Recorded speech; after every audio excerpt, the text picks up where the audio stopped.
Are you ready for a taste adventure like no other? Monte D. Rey Mexican Restaurant in Kernersville is here to take you on a flavor-filled journey straight to Mexico. Savor the sizzle of our mouth-watering fajitas, indulge in our signature enchiladas, and experience the true essence of Mexican cuisine. Wash it all down with our handcrafted margaritas or refreshing tequila-infused cocktails. Bring your friends, bring the family. Let the vibrant ambiance of Monte D. Rey turn every meal into a fiesta. Monte D. Rey Kernersville. Taste the authentic flavors of Mexico. Call 336-310-4560 or visit and order online at MonteDRayKernersville.com.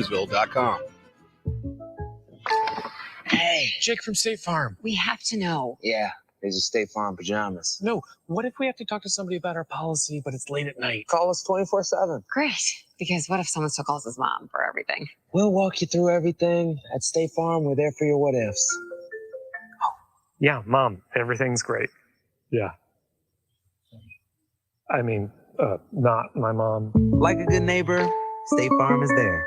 When you want the real deal, call Susanna Nunn in Kernersville today.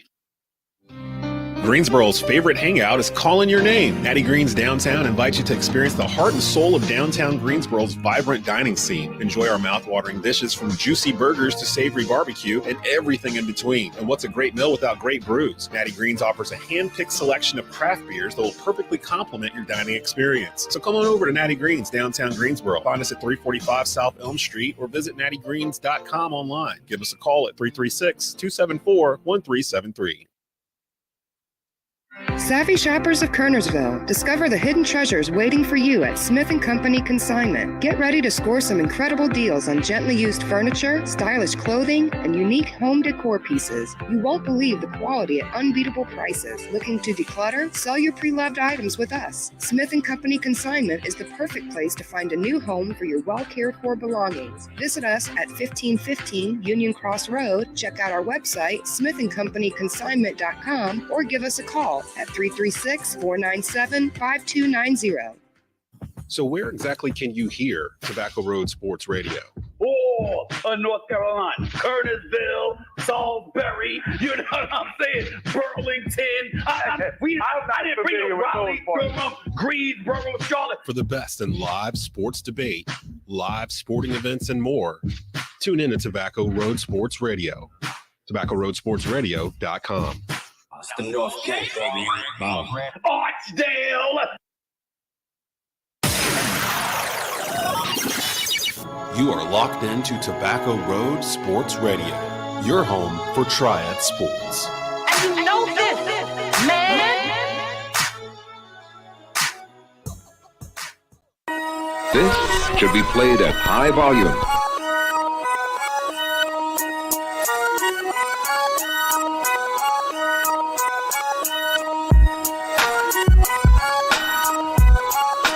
Welcome to Out of Pocket. Here's your host, Michael Davis.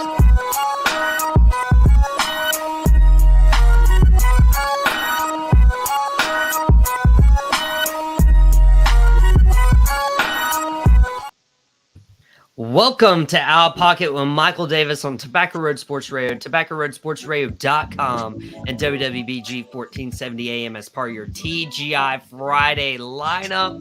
It is a huge panel we got in store for you today. We have my good friend, you saw him this past Wednesday on Drop the Mic with me, Shan Smith. Shan, how are you doing this afternoon? Hey, I'm doing great, man. Let's go ahead and talk about some sports. Yep, it's going to be a good sports day action. Shan, we'll be talking WWE with me in the third segment of today's show. We also welcome back in App State student, show regular, Carson Williams. Carson, how are you and the Flow doing this afternoon?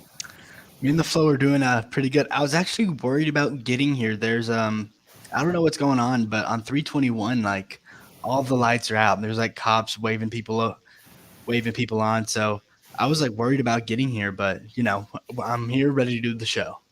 Hey, I'm glad you're here for the show today. And then we also have my co-host of the Stars and Spikes podcast, something we started, you know, just because we're big Dallas Cowboy fans. I got Esteban Serrano in. Esteban, how are you doing? I'm doing good, Mike. Episode 1 on Spotify right now. Take a listen. Go follow Mike and you'll get the link because we're gonna put on a pretty good show this season for Cowboys fans. It's going to be pretty awesome. Got the Cowboys podcast, got the Panthers podcast with Ryan Frick and the Keep Pounding Podcast Network, the Cat Cave, and then obviously the guy doing pretty much everything. We got the producer, Desmond Johnson. Des, how are you this Friday? Good. Just made it back from Spartanburg yesterday. Didn't get a chance to see the Panthers. They actually got rained out. So I went down there for nothing, basically.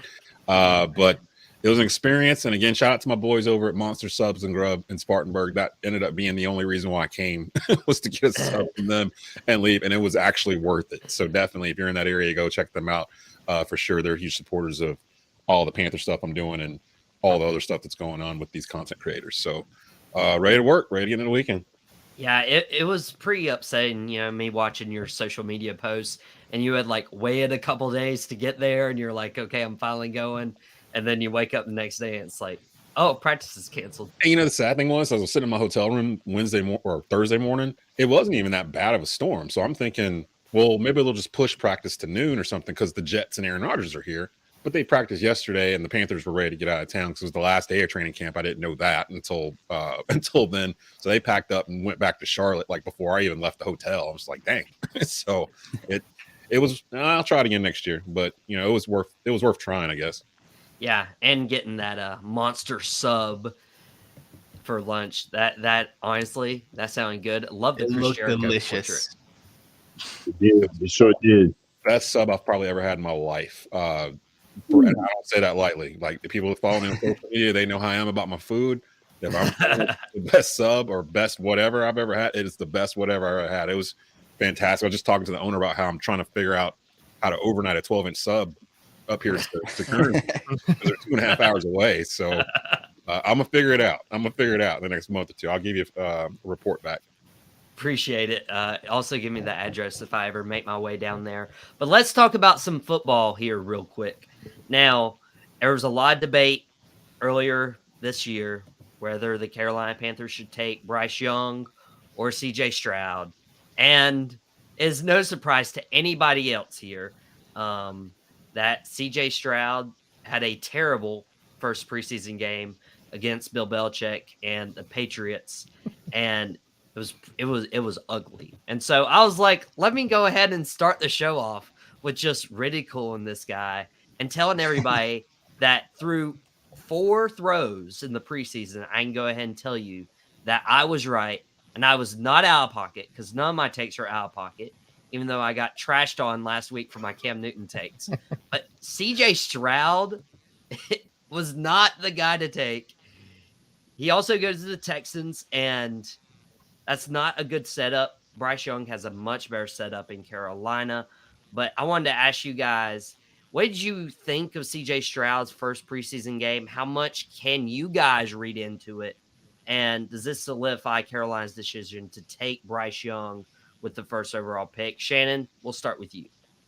Well, I'm going to go ahead and start off by eating a little bit of crow because I did say that CJ Stroud was the best pick. Now, in order to save face, let me go and give you 2 reasons why everybody needs to chill. Number 1, the Houston Texans, to quote my favorite comedian, Cat Williams, need everything. Everything. They need a line. They need a defensive line. They need a secondary. They need a new hot dog vendor. They need ticket masters. Everything. That's the reason why everybody's got to chill, because I know that CJ Stroud was bought in to be the starter. We all know. I get it. But that this young man can't turn this whole franchise around by himself. So that's the reason why everybody needs to chill. And the second part that you got to understand is that this AFC South is a little bit still up for grabs. So, and also another thing too, you trash Carson about the summer league and basketball. This is the first week of the preseason. You got to chill.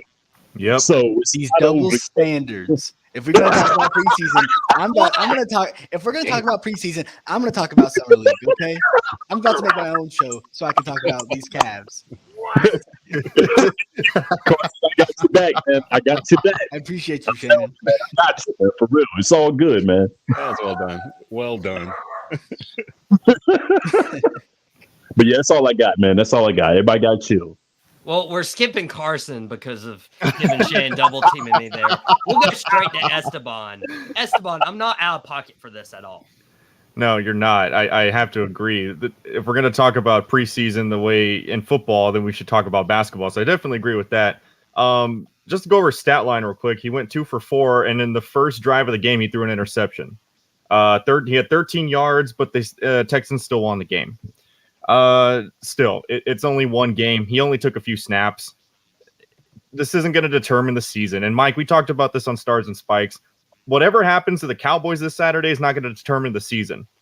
The Texans, the same thing. This is the first preseason game for them.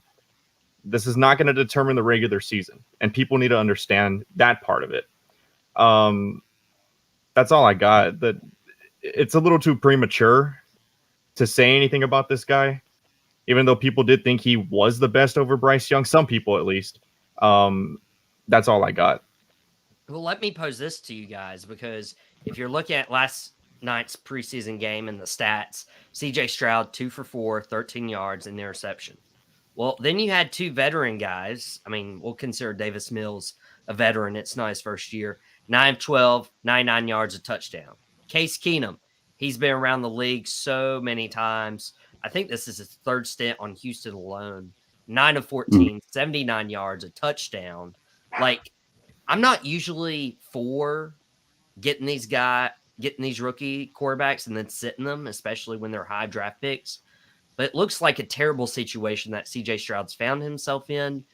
Maybe, just maybe, could you start Case Keenum or Davis Mills over CJ Stroud and let Stroud learn? Well, he only threw 4 passes. So I mean, right, he only had 4 attempts. I'm with the rest. I don't know if it's enough to judge it. Now, I thought Bryce Young was better than CJ Stroud before the draft. So to see this play out this way, I don't want to say anything because Bryce hasn't played yet. So I don't know if it's just a matter of, now I don't expect Bryce Young to look like that based off of what we've seen in joint practices with the Chiefs and the Panthers media and national media starting to pick up on Bryce, that he's just different. He's just a different dude than the rest of them. And he's always been different since high school. So it shouldn't really be a surprise. He's always been this guy. We just didn't want to talk ourselves into it, I guess.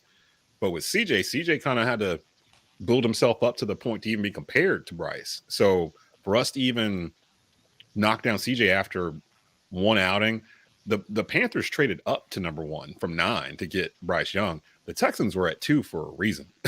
Like, they were there because they were horrible. So he didn't look like he had any protection. Like, I mean, they were just back there bothering him. And it's the Patriots too. You know, you got Bill Belichick scheming on how to, confuse a rookie quarterback. That's kind of his thing. So I don't know if you can really base it off of what we saw last night from CJ. I need a little bit more of a resume before you can really write him off.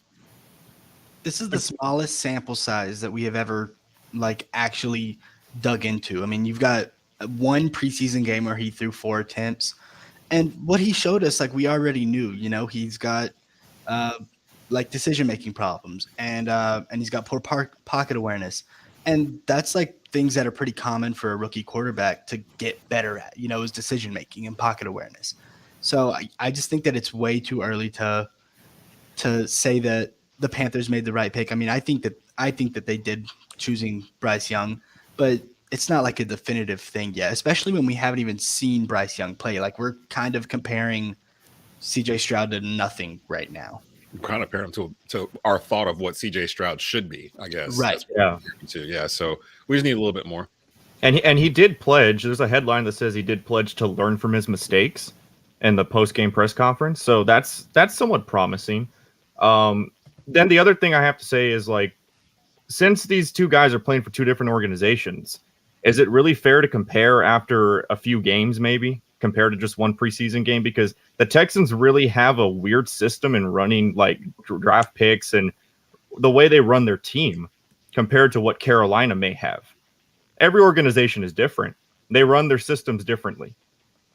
So like you said, Mike, the different scenarios, Stroud just found himself in a very bad situation. The Texans have been that joke team in the NFL, as sad as it is, for the past few years now. That's a great point that Esteban brings up, because Bryce Young might be in the best possible situation for a rookie quarterback ever, in terms of what's around him and the coaching staff. If CJ Stroud had Josh McCown as quarterback coach, Frank Wright as his head coach, Jim Caldwell as an offensive elder or whatever his title is, he's not even actually, he's just like overseeing stuff. There's so much experience. Deuce Staley's the running back coach. There's so much experience on that staff in Carolina where Bryce Young kind of came in and was able to be himself.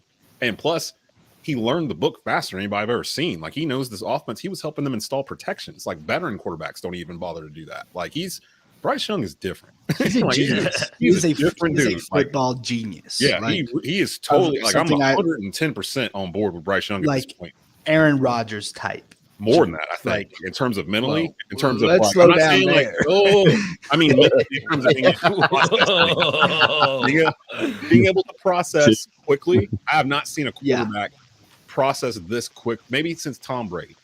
And even then, he seems like he just, I don't know. I don't recall Tom Brady installing protections. I don't recall him sitting in meetings. And once he learned the playbook, the word came out that the coaches started letting him just kind of try stuff.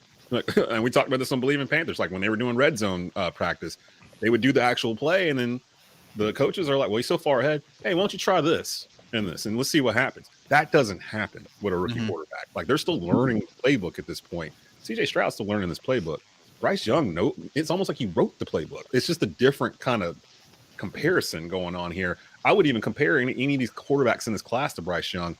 The better example would probably comparing him to Anthony Richardson or Will Levis or something like that.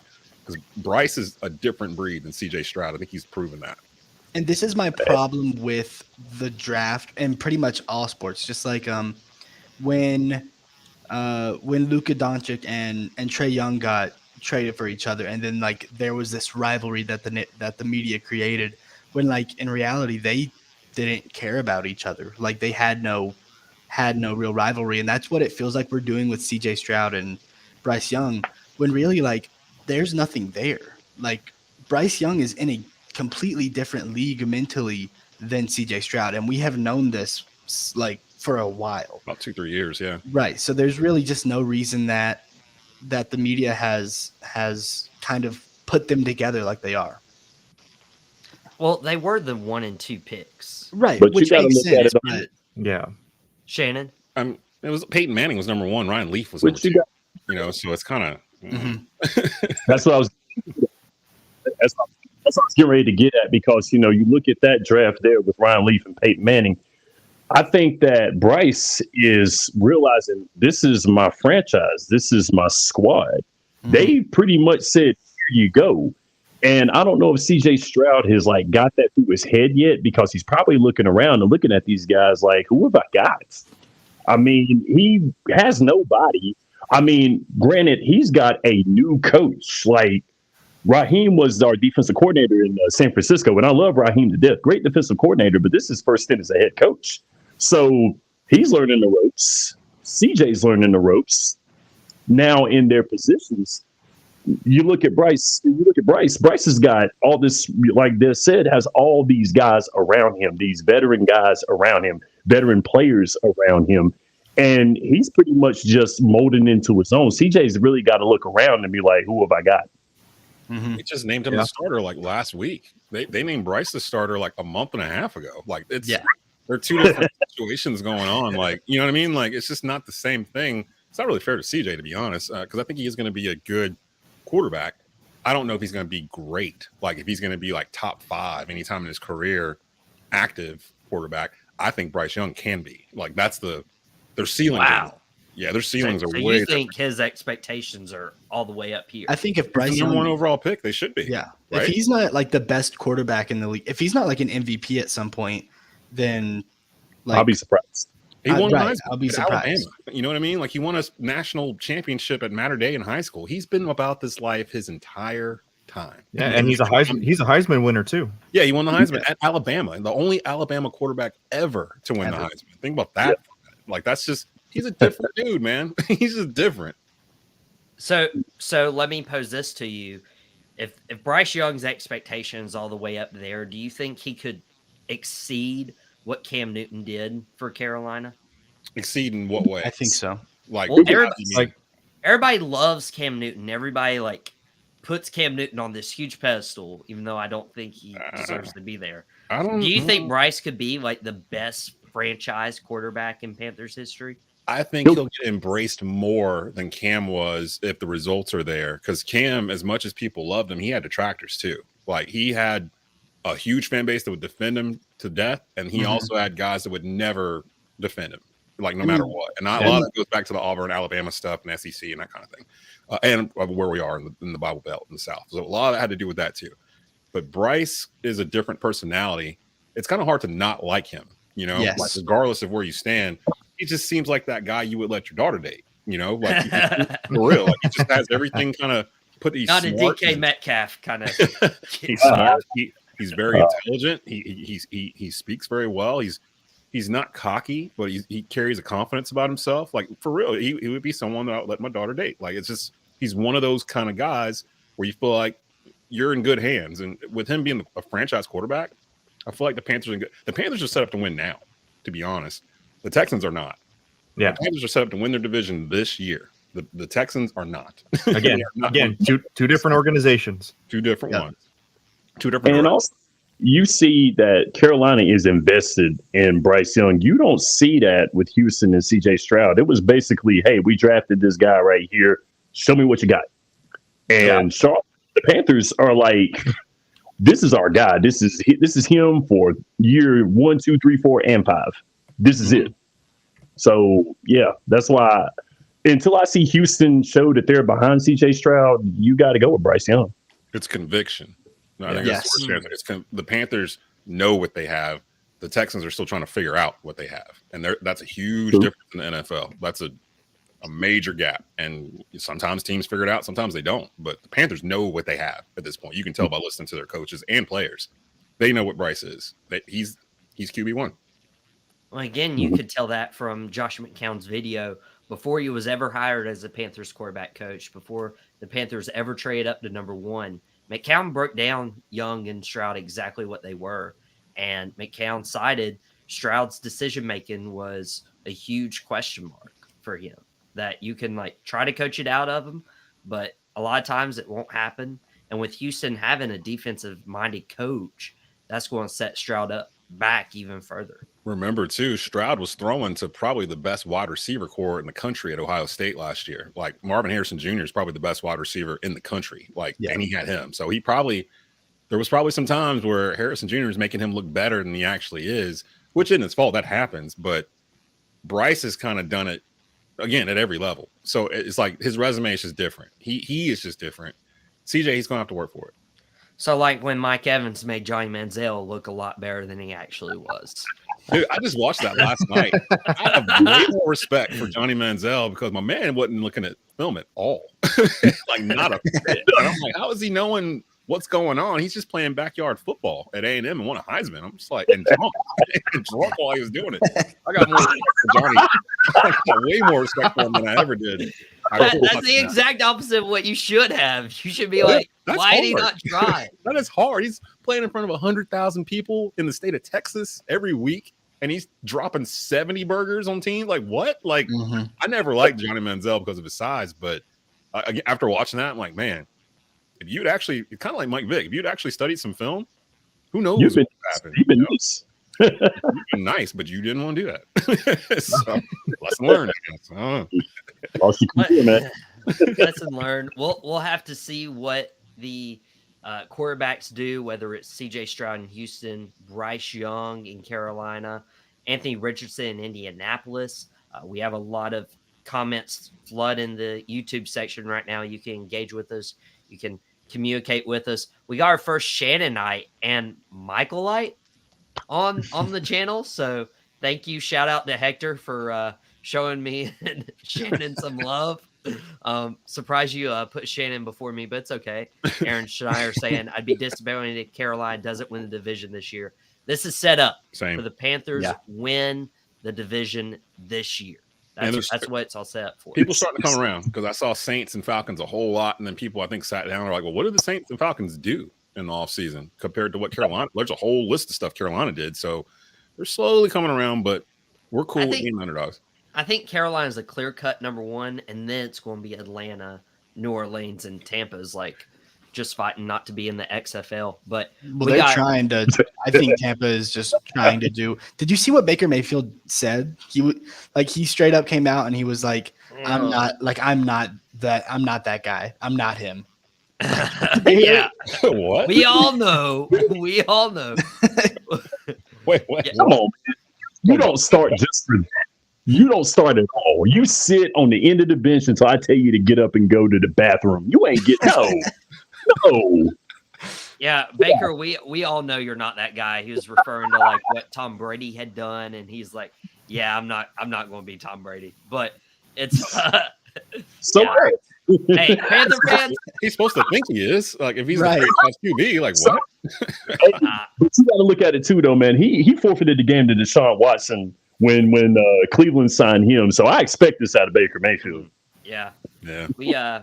We got to take a super quick break real quick. When we come back on the Out Pocket, we're going to break down some quarterbacks that have been around the NFL, what to expect for them. And the 49ers talked about Seinfeld Rivers if they had made the Super Bowl. We'll talk about if there was a quarterback you could bring back to the NFL, who would you bring back and why? Right next on Out Pocket with Michael Davis on Tobacco Road Sports Radio, WWBG 1470 AM as part of your TGI Friday lineup.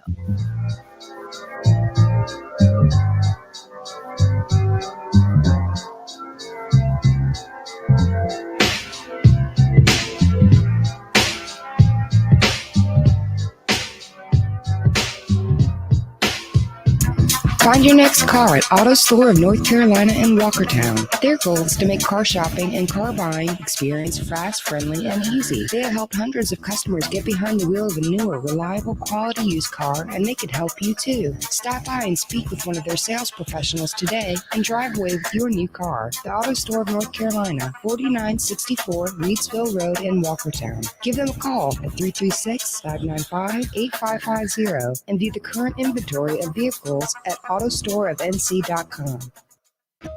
Hey, y'all, Chinese Mobile Auto. Is your car broke down? Are you stuck somewhere? Do you need a mechanic? Oh, you don't want to call a tow truck? Call Chinese Mobile Auto. He'll come out to you, do your work, whatever you need done, your regular maintenance, or if you broke down on the side of the road, give him a call. All you have to do is pick up the phone and call 336-423-6241. You don't even have to see me. Just let me know what's wrong with your car, and I will come and fix it, y'all. I'm on Facebook, I'm on Instagram, TikTok, I'm on the Twitters, whatever you guys need, 336-423-6241. As always, I'll be seeing you.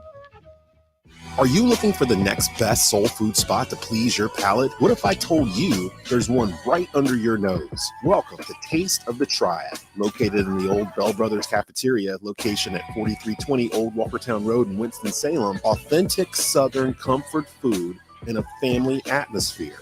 At Taste of the Triad, you can have Sunday dinner anytime. Baked chicken, fried chicken to order, the best meatloaf in the Triad, ribs, baked mac and cheese, and more. Check out Sunday Smackdown with beef and pork ribs, smoked turkey legs, collard greens, yams, and much more. Are y'all hungry yet? Did I even mention the live music on Sundays? Comfort soul food in the heart of the Triad. Taste of the Triad. 4320 Old Walkertown Road in Winston-Salem. Check out the menu at tasteofthetriad.com. It's the high school football game of the week. Listen, man, tonight is the night to make the name for yourself. Not one, but two of the best games in the Triad every Friday. All comes down to today. Catch the action on WTOB 980 AM and 96.7 FM. Who got my back? Or tune in to our second game on WCOG 1320 AM. Both games powered by TobaccoRoadSportsRadio.com, your home for Triad Sports. For the latest news on North Carolina A&T Aggies athletics, plus the best sports coverage in the Triad, follow Tobacco Road Sports Radio on Twitter at Tobacco Radio.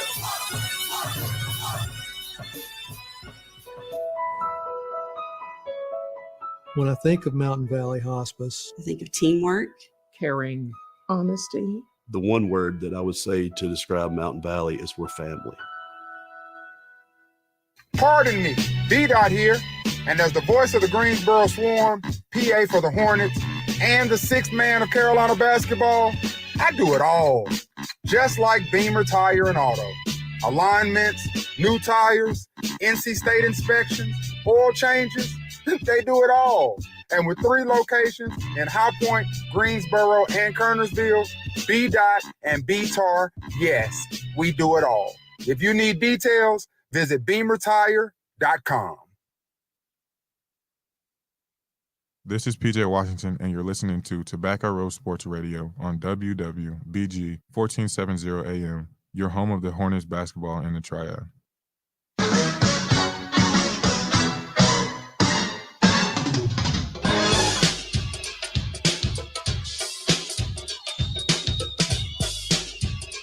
Welcome back to Out of Pocket with Michael Davis on Tobacco Road Sports Radio, TobaccoRoadSportsRadio.com, and WWBG 1470 AM as per your TGI Friday lineup. Thank you so much for Esteban Serrano, my co-host for the Stars and Spikes podcast, popping in on that first segment, talking about some CJ Stroud, Bryce Young. We're welcoming back this segment Shan Smith, my tag team partner for the Drop the Mic Wrestling podcast most Wednesdays. Welcoming back Carson Williams and all his Carsonites. And then, of course, our producer, Desmond Johnson, who's very excited about Bryce Young and his potential. But now it's time to talk about some quarterbacks that are happening now. They've been in the league a few years. They may be on new teams. They may be in new situations. And so this is a segment I like to call quarterback evaluations, okay? And so for this segment, I wanted to bring up a quarterback, or you guys bring up a quarterback and tell me, how do you think they do in their new situation, whether it's good, whether it's bad. And I'm going to go ahead and start with Aaron Rodgers. I think Aaron Rodgers, okay, could do really well on this new Jets team. Robert Saleh is basically going to let Rodgers do what he does. Breece Hall, Garrett Wilson. Okay, the only concern is that offensive line, but Rodgers with that defense only needs to score 20 points a game to win in the NFL this year. Might even win their division in the AFC East. Shan, what's your thoughts? You know what? I think he'll do good, but it's going to be the Jets standard of good is how he does. I'm a little worried, and I don't really like how the league is just basically just jumped on Aaron Rodgers' back. I mean, I'm going to leave him alone about him not being able to beat 2 of my quarterbacks the last 2 times he saw us in the playoffs. I'm going to chill on that now. But he's got a new start. He's got a better defense. And he's got a little help. I think he'll do good, but he'll do Jets standard of good, which is second to the Buffalo Bills. And I'm not really high on the Bills either, because I think that there's some stuff going on in Buffalo that everyone's starting to see now. But I'm going to give it to them. I'm going to give it to the Jets. They'll probably be second in the NFC East, I would say. I fully agree, Shan, right there. Brett wants a Jordan Love eval. So he can disagree with all our assured he's going to be mid takes. He's not going to be mid. He's going to be worse than mid. Carson? Wow. No, I want to talk about Aaron Rodgers. Listen, this might be out of pocket, but Aaron Rodgers next season is going to be a top 2 MVP candidate. And no, go ahead.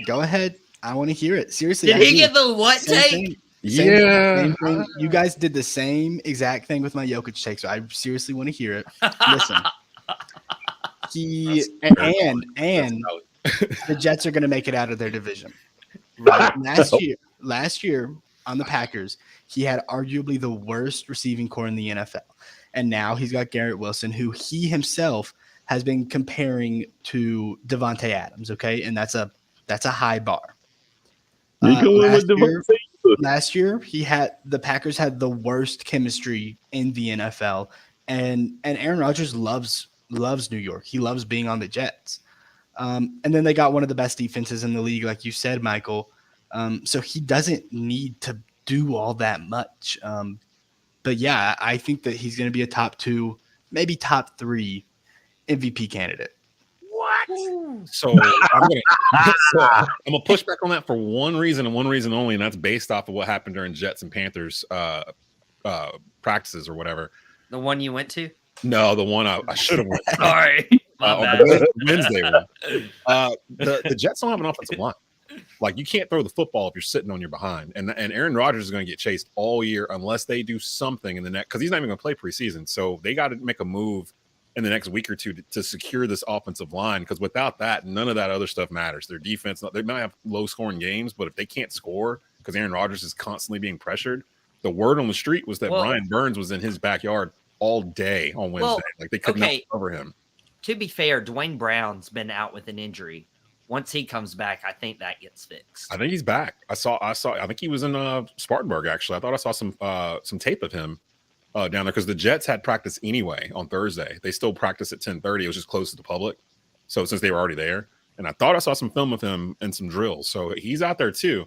He might play a little bit Saturday, but for me, if he gets the offensive line put together, the one thing Green Bay has had the entire time with Brett Favre and Aaron Rodgers is offensive line. Like, they've always had one of the top offensive lines in the entire league. The Jets do not. So we're going to see really how mobile Aaron Rodgers is this year. I'm not buying the Jets hype. Like, they were picking in the top 10 the past couple of years for a reason. Like, they're still, just because Rodgers is there, who else did they bring over free agency wise that bolstered this roster besides Rodgers? Randall Cobb. Oh man, No, I'm just joking. But no, listen, I'll push back on that because Rodgers has historically great pocket awareness. He's a good runner, and he has a historically fast trigger. So he's great at just short throws.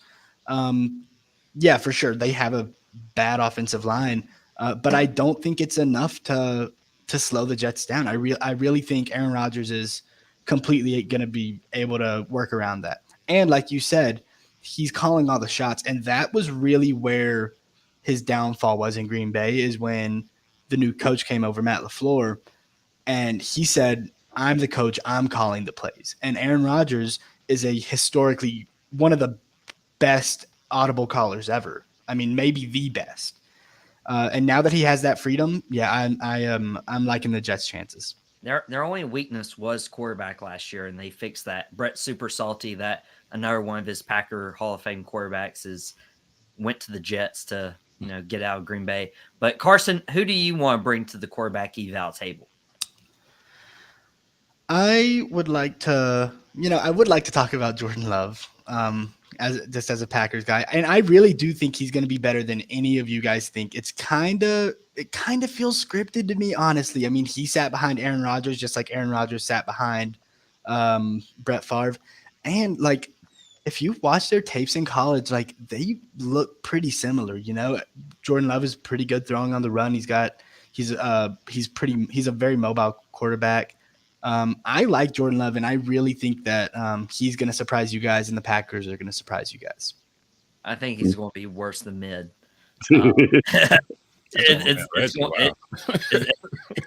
It's going to be ugly. There's nothing surrounding him in Green Bay. He's in a situation. We were just talking about C.J. Stroud having basically nothing in Houston, Jordan Love having basically nothing in Green Bay. Whoa, that's not true. Like, they still have the offensive line. He had two good running backs, Aaron Jones and what's the other guy? AJ Dillon. Yeah, they have two good running backs. Christian Watson is his name? He's they a drafted good a receiver last year. It was almost like they were planning for this a year or so behind. They knew eventually he's going to be gone, and now they've got the pieces around. And the division they're in, Chicago's a dumpster fire. They're still drafts away from being competitive. Minnesota's actually good, but they let Dalvin Cook go, so I'm not really sure how that's going to play out. And then Detroit's like the one. Detroit's going to win the division. Yeah, everyone's latching on to Detroit, but I wouldn't count Green Bay out. I think Jordan Love, they traded up into the first round for Jordan Love. People forget that. So I don't know. We'll see. We'll see when bullets fly, but I don't think he's going to be trash. And have you guys seen their tight end, Luke Musgraves? That man is a tank. He is the Hulk. He is going to be a good tight end for a long time in this league. You guys are sleeping. They're going to win their division. They're going to win their division. That was your hot take for the day. Shan, who you bring into the QB eval table? Well, I'm going to go ahead and do some self-evaluation with the 1, 2, 3 quarterbacks that my San Francisco 49ers have. In Brock Purdy, and Trey Lance, and one Sam Darnold, who was once a Carolina Panther. He was. Yes, he was. But the thing about it is, you got the two young guns. You don't just draft Trey Lance in the top 5 and not play him. Brock Purdy exceeded expectations as Mr. Irrelevant. And Sam Darnold actually has an offensive line this time around. See, a lot of people got to understand this. Sam Darnold never had an offensive line when he played for the Jets and when he played for the Carolina Panthers. So you got to look at this young man and say, what's going on here? Now, Kyle Shanahan actually says that he is not bad inside of the OTAs that they've had and the reps that he's gotten in practice. Do I see Sam Darnold starting? I don't really see it because you got to give it to the hot hand and Brock Purdy, but he's coming off an injury. But I think that San Francisco still is their division to lose. It's still the division to lose. Especially Brock. I think Brock Purdy's really underrated, and everybody, trashed him for being that draft pick. But he came in and he proved that he could lead a team, especially in big games, which is very important. And it's funny, we mentioned, Sam Darnold. I was going back in the archives and looking at my articles back from like 2018 and found a mock draft.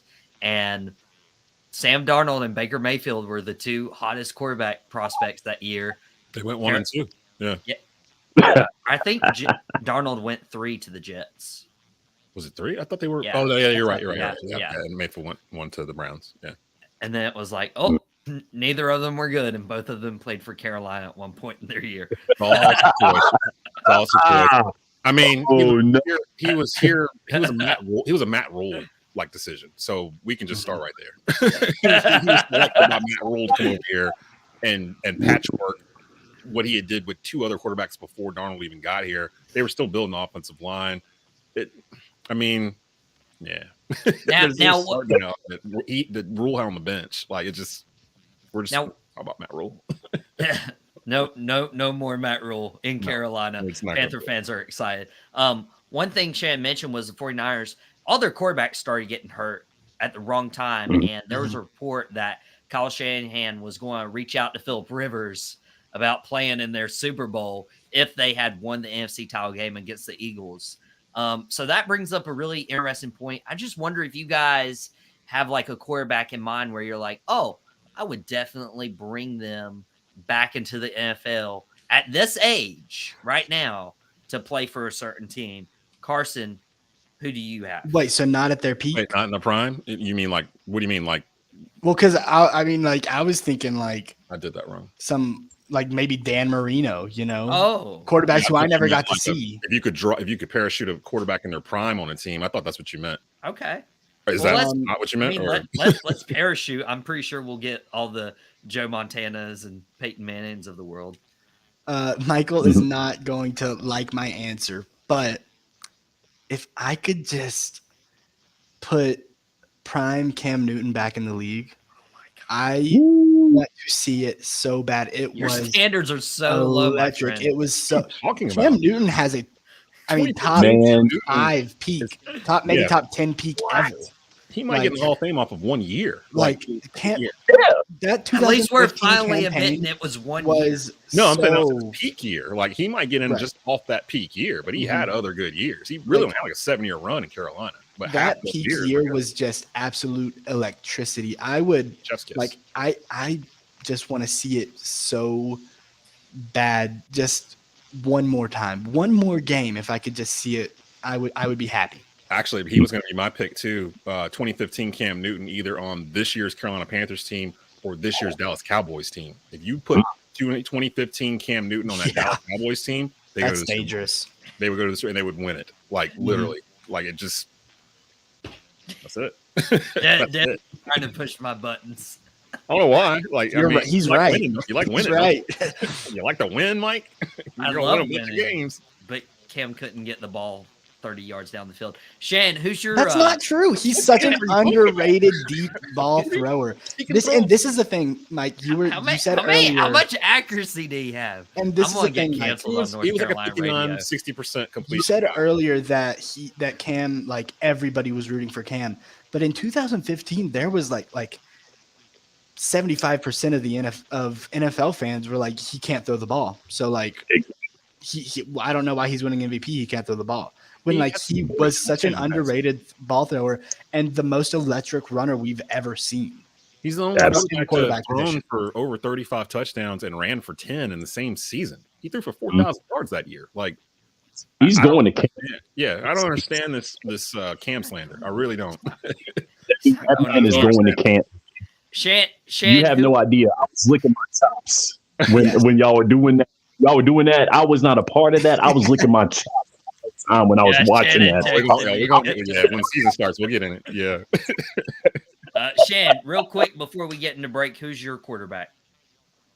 Now explain to me what you want, and I can give what you want. Now explain to me, Mike. We'll go prime peak quarterback you drop into a team. Prime peak quarterback as of right now. Does it matter the time? Just what? Any time. Drop them into a team. Okay, well now since we're talking about mobile quarterbacks, now. I'm going to take you back to the time where the first mobile quarterback actually showed himself in the NFL. My man Fran Tarkenton. I would like to see him play with Mahomes and all those guys being in a read option offense. Put him with that Kansas City squad in a read option. I would love to see how Fran Tarkenton would run that with the feet that he's got. I got one quick one too. Michael Vick, but not Atlanta Michael Vick. Philly Eagles Michael Vick. And drop him on this year's Eagles team. The one that was the video game, the one that had like 5 touchdowns against the Commanders on that Monday Night Football. Like he had like the perfect game or whatever. The one that was with Andy Reid. the Mike Vick that was with Andy Reid that 1 year. I would drop that dude on this year's Eagles team, and they would win the Super Bowl. Now, before we get into a break, we have some big news about Al Pocket and the future of the show starting next week. And Desmond can confirm this. The show will be moving not from 4, but to 3 p.m. Eastern time. That way we can get all the high school football games in for your Tobacco Road pleasures. So Al Pocket with Michael Davis will be live at 3 on Fridays moving forward this fall. So be sure to tune in. We got to get into a quick break. When we come back, Shay and Desmond and I are going to talk about long-term storytelling just a little bit more. And if the Roman Reigns and Bloodline story is just stale now, we'll talk about that hot take when we come back on Al Pocket with Michael Davis on Tobacco Road Sports Radio and WWBG 1470 AM as part of your TGI Friday line.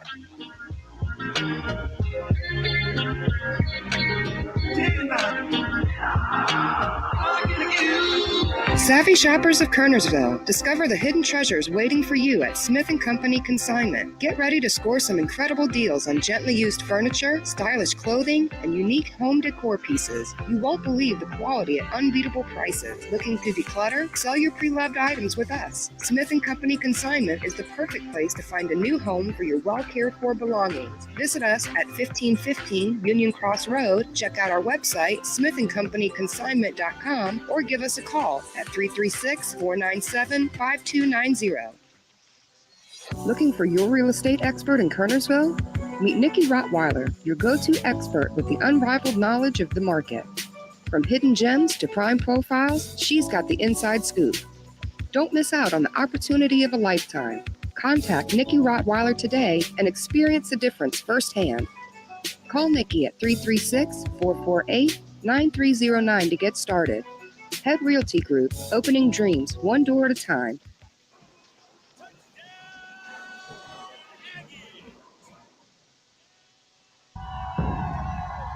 Can I get an Aggie break? Football is back at North Carolina A&T. New season, new conference. Say Aggie Pride. Come cheer on the Aggies as they continue their winning tradition. Tickets on sale now. Listen to North Carolina A&T Aggie football all season long on TobaccoRoadSportsRadio.com.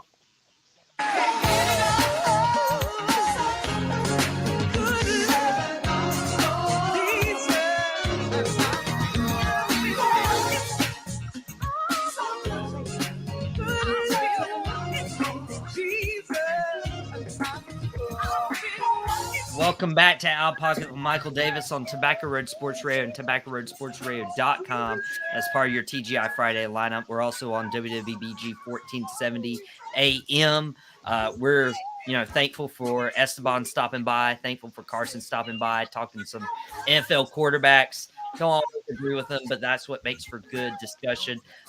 We got some WWE talk right now. We got somebody who's been on Drop the Mic for several episodes and was on this past Wednesday, Shan Smith. Videos going viral right now about your take on long-term storytelling. And then we got producer Desmond Johnson, who will eventually get on Drop the Mic wrestling podcast. We'll get all that. Sure. Yeah, we'll make that happen. Because we need a full hour. I don't know how we can condense it into 10 minutes, but we'll try. One of the things that is irking me right now is, Roman Reigns, beat Jey Uso at SummerSlam last weekend. And for the last 6 days, everybody has gotten very upset about the WWE making this Bloodline storyline stale. I don't understand where that's coming from. Maybe it's because they don't have the patience for a long-term story, which is what they've asked for years and years and years and years and years. We heard what Shan had to say on Drop the Mic. Des, you've been a big supporter of this storyline. What do you think of those comments being made? I think people are impatient. I think we live in a microwave popcorn society. They've been conditioned to expect the title to move around every month or two because that's what WWE was doing until they stumbled on this story. This is the old school storytelling. This is like literally what I grew up on, NWA, old school WCW wrestling, when Ric Flair or whoever had the belt for a long period of time and held the belt the same way Roman does. Interference. There was always something that that's why he's the heel. So I keep seeing these people screaming and hollering, oh, Roman, he's not a real champion because he's got to always have help, blah, blah, blah. So does every heel. Every heel is the champion has help usually. If they're not by themselves, pay attention to the story. This is not over. Roman's going to have that belt walking into Philly, WrestleMania 40. And I stumbled on something, watching something that wasn't exactly wrestling related. And I meant to try to clip it and I didn't. Kevin Hart has a show on Peacock called Heart to Heart, where he interviews different celebrities, guests, or whatnot. And I was watching the one he did with Dr. Dre, because Dr. Dre is just like a personal influence for me. And I noticed he had interviewed The Rock like a week or so later. So I started watching that episode a couple nights ago, and it came up that Kevin Hart's from Philadelphia. And that's where WrestleMania is going to be, WrestleMania 40. And they're going back and forth the way Rock and Kevin Hart do, joking about stuff. And Kevin Hart was saying they're coming to Philly because he did it. He called Nick Khan and got the thing together and put it all together. And Rock was like, you did that? You called Nick Khan? Blah, blah. So, and Rock said something along the lines of, in their banter, so did Nick tell you I'm going to be at WrestleMania 40 this year? He said it out loud. And when he said it, I was like, did he just say that? I don't know if he meant to say that out loud, but he said it. Rock is going to be at WrestleMania 40 in Philadelphia. Why would he be there? Why would he be there? So I'll just put that out there. I'll just throw that fish in the room and walk out. Well, Shan, are you going to catch that fish? Because I don't want to get my hopes up. I had my hopes up last year with WrestleMania being in Hollywood. But do you think that's The Rock's confirming he'll be there, or is he just trying to string along the fans right now? He didn't say it like a joking manner. He said it almost matter of fact. And then they intentionally did not go back to that topic after he said it. So I almost makes me feel like he wasn't supposed to say it. Yeah, if he did, Dirt Sheets is gonna be real mad at that dude though, for real. So I think he honestly, with what Des is telling me, if they didn't harp on it anymore, then he wasn't supposed to say it. So I'm thinking that The Rock might have opened up a can of worms, might have let it happen too quick.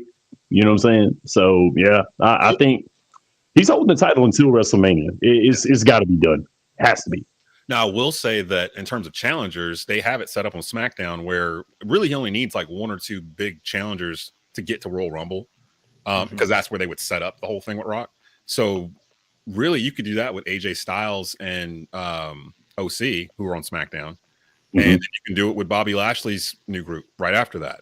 And that can get you to Royal Rumble. You don't have to have 8-9 challengers. He just needs one or two that make sense. And those two he hasn't crossed paths with, and they have cliques of their own. So to me, what they're doing with Bloodline, they're tearing them apart so that Roman is weaker by default. And then that's when the armies strike. That's when the armies climb the wall and try to take what they think is theirs, which is that belt. And he won't have his cousins with him. He won't have Solo with him. It'll be just Roman. So he's going to have to fend off these people by himself. And by default, That's going to flip Roman into a face. The Usos are already faces right now. When Solo leaves, he's going to be a face. That causes a bloodline reunification, but as faces this time. And that's when they'll take on a heel Bobby Lashley group. That's when they'll take on whoever. And then if Lashley and them take the belt, that's when Rock shows up for the tribal thing. And this is why I tell the internet community to chill. Yep. Just explained right there. Thank you very much. They want it all right now. Like yes. And they think Cody Rhodes is deserving of this belt. He's not. he's not deserving of the belt. They're not going to even with the documentary, even with the Brock Lesnar handshake. They know what they got. I mean, they got a moneymaker with Cody. I'm not going to front. He's the biggest face in the company. Like, but that doesn't mean he's going to be the one that dethrones Roman. They started this story before Cody was even here. Like, he wasn't. They know whoever they're going to drop this to will be deserving of it going forward. Cody's not even on the same show. he's on the same show right now. Like if anything, Cody's going to win that belt that Seth has, and I think they're about to do that the next pay-per-view. I think they're going to start that up again with those two. But Cody was never the end. Cody was never going to be the one that took that belt off of Roman. It was never going to be him, ever. He'll win it, but not from Roman.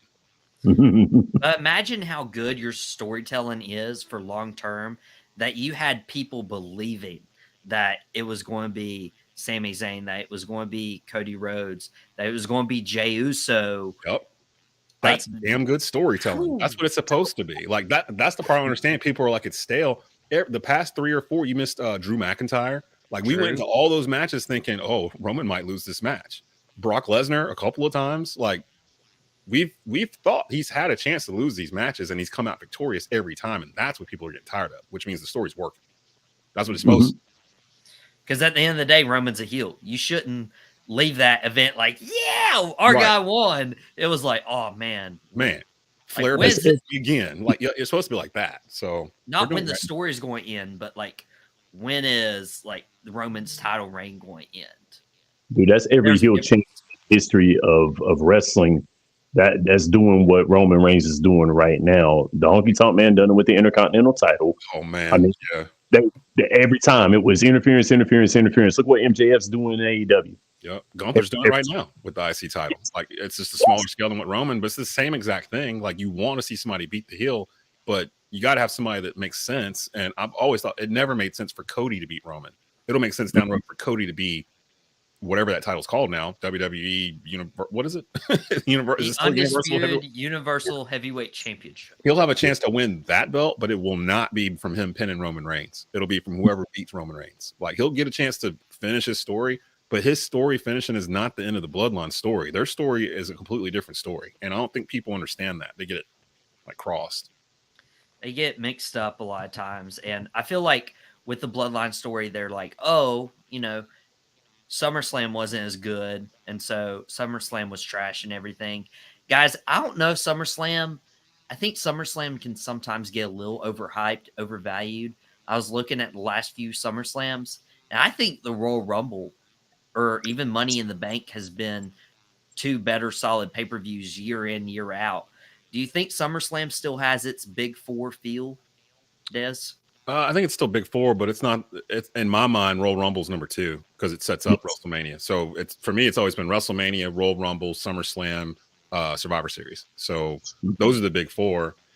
Money in the Bank. I don't know how much longer they're going to have it because I thought Triple H said they were going to go away from having the premium live events surrounding a specific gimmick event like Hell in a Cell or Money in the Bank. They'll just put them in these other things. So we might not see a Money in the Bank PLE in a while, but yeah. So Shane, what's your score? I think that was mine too. I felt like the Royal Rumble was number 2 because it sets up WrestleMania. But echoing what was being said there, I think it's a great idea to add Money in the Bank to like WrestleMania, or to add it to Survivor Series, because I think that will make SummerSlam and Survivor Series better by adding those gimmick matches in there instead of putting them as the marquees. Yeah, Money in the Bank used to be a part of WrestleMania. Its first inception, 2005. That's the first WrestleMania I got to watch on TV, and that was my favorite WrestleMania. Obviously, like you never forget your first time you watched WrestleMania on TV. And you guys won't get to forget the last time you watched Out of Pocket on 4, at least for now. We're moving to 3 next week on Tobacco Road Sports Radio and WWBG 1470 AM as part of your TGI Friday lineup. Got a lot of high school football games this fall. Des going out and producing those. So thank you so much, guys, for helping us tune in, helping us build this audience to 4. Stick with us when we move to 3. Also, Dwayne Wade, my favorite NBA player all time. Shout out to him. And so we'll get out here for your TGI Friday lineup. Enjoy your weekend. This has been Out of Pocket with Michael Davis. Thanks, Shannon, Esteban, Carson, Des for producing. And we will see you guys next week. Follow us on social media. Subscribe to the Tobacco Road Sports Radio's YouTube channel. And we will see you guys next week at 3 p.m. Eastern Time.